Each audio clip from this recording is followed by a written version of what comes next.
We begin, though, with a deadly shooting in Sunny Isles Beach, right outside the Trump International Beach Resort. That's where we find Sinella Sabove. That's right. She has details on the man that was shot and also the woman as well. Sinella.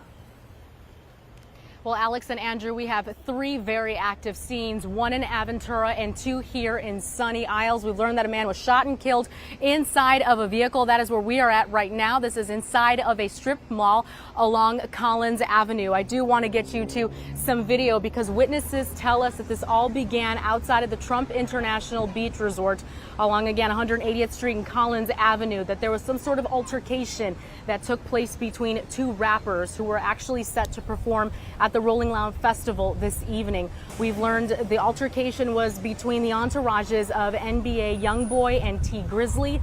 Witnesses say they heard someone fire shots, at least 4 or 5 rounds. A woman was struck and raced to Aventura Hospital. Immediately following that shooting, the fight then spilled over again to the strip mall parking lot where we are at. This is directly across the street from the hotel. A man here, again, was shot and killed. A friend of the victims tells me off camera that he was simply an innocent bystander. He was working at the Hertz rental car company here at the strip mall and just parking a car when he was caught in the crossfire. We're learning he was a man in his 40s.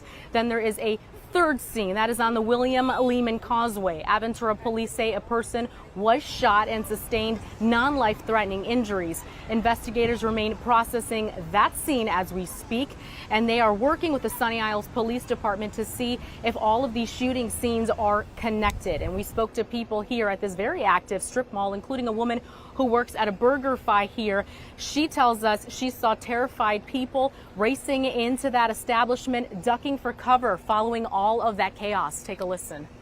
Yeah, the shots were fired, and I mean, probably like 3 or 4 or 5 rounds of it. It sounded like firecrackers at first, and as you can see, you know, it's hindrance because the guy passed. Like, all I remember is a lady running in with her dog. She's like, "Oh my gosh, they're shooting!" And it was just like, everybody was so much chaos out of nowhere, and like all I really was worried about is like